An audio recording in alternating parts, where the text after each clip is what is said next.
राजा रावणाला जेवढी ताकद आहे तेवढ्या ताकदीने राजा रावण काय करू लागलेला आहे, बळबंड म्हणजे जोराने मारू लागलेला आहे. मारत असताना राजा रावणाची ताकद किती आहे हे हनुमंतरायाने बघितलेले आणि बळबंड राजा रावणाला हनुमंतराय म्हणू लागलेले, तर तुझी ताकद किती आहे हे आता मला कळालेले. अशा प्रकारचा राजा रावणाची अवस्था झालेली आहे.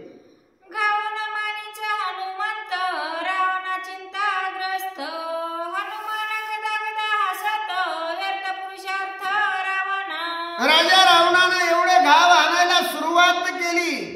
हाणत असताना हनुमंतराय हसू लागलेले, तर कारण राजा रावणाच्या शब्दाला, राजा रावणाच्या हाताला जो शस्त्र होतं ते शस्त्रामुळे काहीच होईना आणि होत नसल्यामुळं राजा रावणाला चिंता वाटू लागलेली. राजा रावण खाली बघू लागलेला आहे. राक्षस गायांचा समेळ डेकनायसी त्याची बुळबुळ, तुझा गावाती निर्बळ जैसी पेळ कापसाची. हनुमंतराय राजा रावणाला बोलू लागलेला आहे. जशा प्रकारे ढेकणं असतात ना, ढेकणं, ते ढेकणाची कशी बुळबुळ असते तशी राजा रावणाच्या सैन्याची बुळबुळ चालू आहे म्हणले.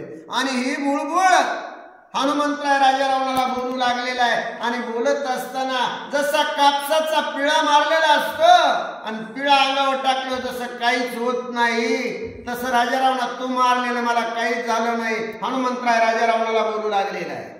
सावध केले लंकानाथा, तुझा माझा थोर ब्रह्म होता, गाव हाणून आता केला व्रता पुरुषार्थ. अरे लंकानाथा, तुला मोठा बलाढ्य अशा प्रकारचा सुरेशाचा मला भाव होता. मला वाटलं तुझ्याकडे खूप ताकद आहे, धैर्य, ऐश्वर्य आहे. पण ज्या वेळेस तू मला मारलंस त्यावेळेस तुझी ताकद किती हे मला कळालंय. तुझ्या ताकदीचा अंदाज मला आलाय, तुझ्यामध्ये काहीच ताकद नाही रे. अशा प्रकारचा राजा रावणाला खोचक हनुमंतराय बोलू लागलेला. तुझ्या गायाच्या समेळी माझी न तुटे रोमावळी, श्रीरामासी रण कल्लोळी गेसी कफळी केसेनी. अरे रावणा, तू ज्यावेळेस मला मारलंस त्यावेळेस माझा केस सुद्धा तुटला नाही. तुझी किती ताकद आहे आणि या ताकदीचा जोर